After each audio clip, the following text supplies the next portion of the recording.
let's name the enemy. It's not laziness. It's not a lack of ambition.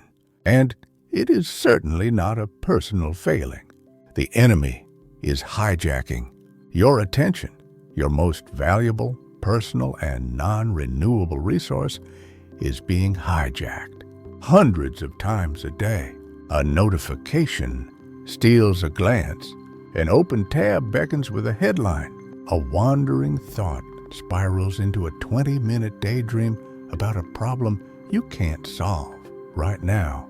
You sit down to work, and within minutes, you're somewhere else. You pick up your phone to check the time, and 10 minutes later, you're watching a video of a dog riding a skateboard. You end the day exhausted, having run a mental marathon in 100 different directions, yet the one thing you needed to move forward remains untouched. This is not you being weak.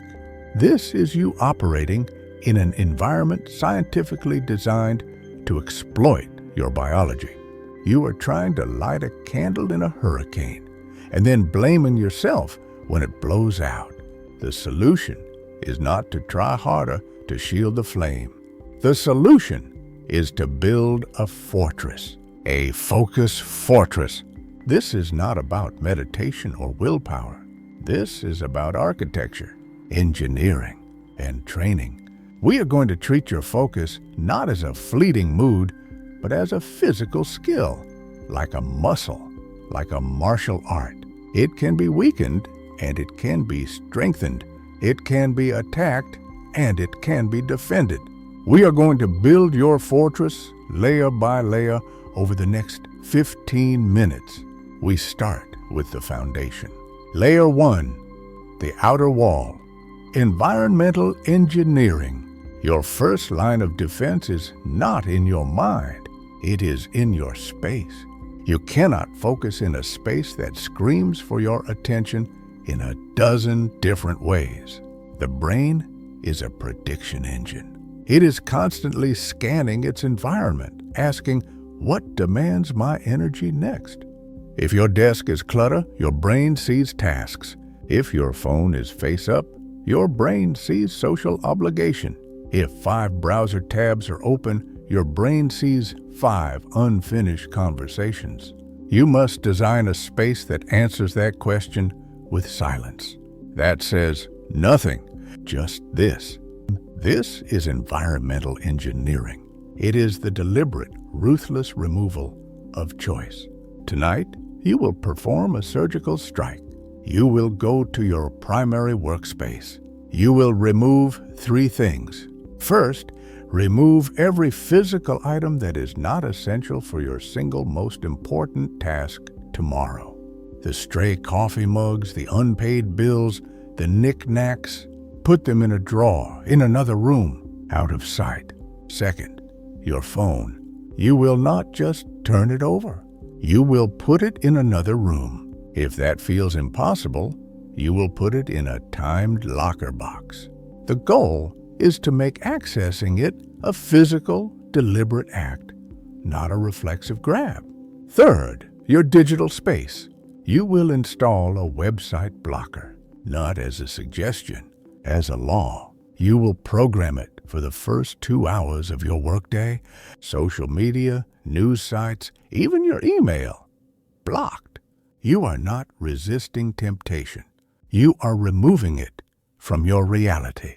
You are building an external environment that forces your internal state to follow. You are making focus the path of least resistance. Layer 2, the training grounds. Attention sparring. Your environment is now secure, but the enemy is also within. Your own mind, untrained, is a restless, anxious thing. It has been conditioned by a world of infinite tabs and instant rewards to crave novelty every 45 seconds. We will retrain it. We will call this attention sparring. In boxing, a fighter doesn't start by trying to go 12 championship rounds. They start with short, intense rounds of sparring with clear rest periods. They build the capacity. You will do the same with your mind. Tomorrow, you will not try to focus for 4 hours. You will aim for the first round. You will set a timer for 25 minutes. This is your round. Your only rule for this round is this. You must keep your body at the task, your hands on the keyboard, your eyes on the document. If your mind wanders, and it will, you gently guide it back without judgment, as a coach would correct a fighter's stance. You do not get up. You do not check a thing. For 25 minutes, you are a prisoner to the work and the work alone. When the timer rings, you stop. You stand up. You walk away for a deliberate 5 minutes. You get water. You stare at a wall. You do not, under any circumstance, pick up a connected device. This is the rest between rounds. Then you go again, another 25-minute round. This is not about productivity. This is about neurological rehabilitation. You are teaching your brain a new truth. We stay here. We do not flee. And after the effort, there is guaranteed guilt-free rest. You are building the muscle memory of sustained attention. Over days and weeks, you will find you can increase the rounds. The mental stamina will have been built rep by rep. Layer 3, the moat, the digital diet. Your fortress has walls. Your guards are training. But a fortress can still be poisoned. The information you consume is your mental nutrition. You would not pour sugar, grease, and toxins into your body and expect to feel strong and clear-headed. Yet this is what we do with our minds every single day. The endless scroll of social media, the outrage-driven news cycle, the constant drip of other people's curated highlights and crises. This is a toxic mental diet. It creates a brain that is anxious, reactive, scattered, and primed for distraction. It fills your mental space with noise, leaving no room for your own signal. You must dig a moat around your mind. This is your digital diet. For the next 7 days, you will conduct a ruthless audit. You are not deleting apps yet. You are just observing. Keep a notepad. For 3 days, simply note, what do I feel before I open this app? And what do I feel 10 minutes after? Do I feel informed or angry? Connected or inadequate? Energized or drained? On the 4th day, you will excise the infection.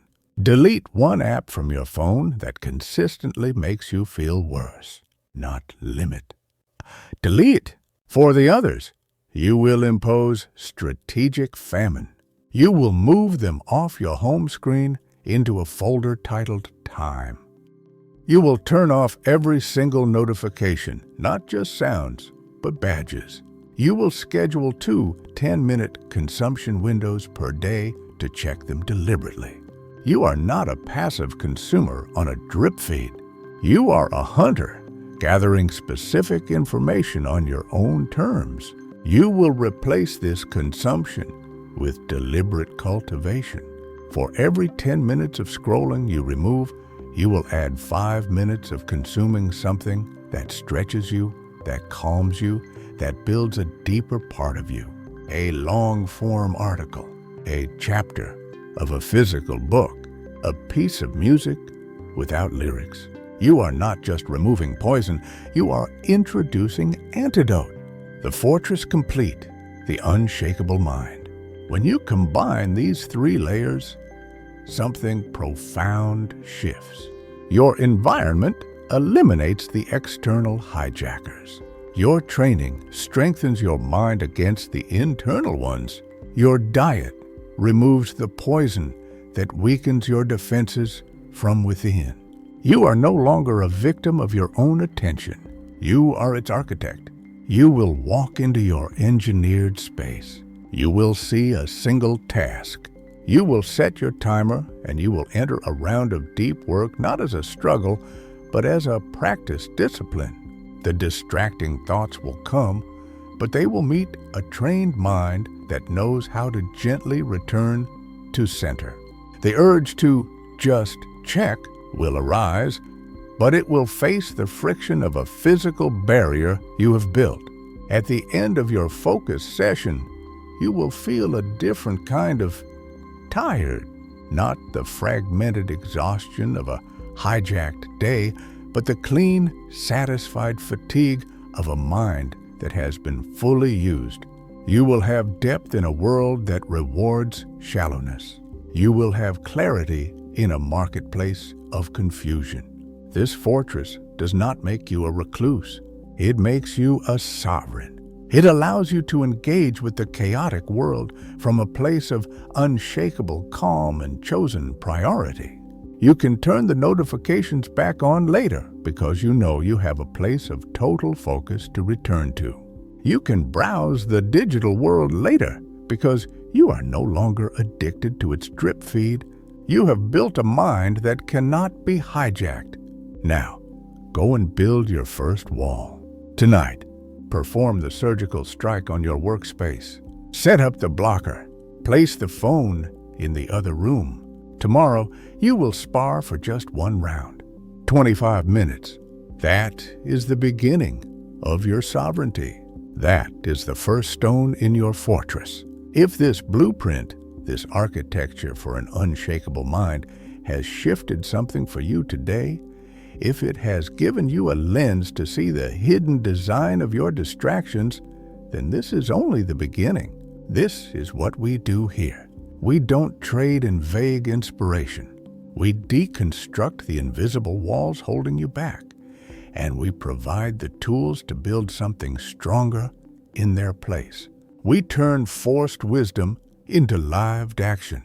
If you found value here, consider this your formal invitation to go deeper. Subscribe to this channel. Hit the notification bell because we have only just begun to map the territory of your potential. Every new video is another layer of the blueprint, another tool for the toolkit, another strategic intervention for a life of greater clarity, control, and impact. The work of building your best life is not a solo journey. Let this be your command center, your source of forced wisdom. Subscribe now, and let's build your fortress together.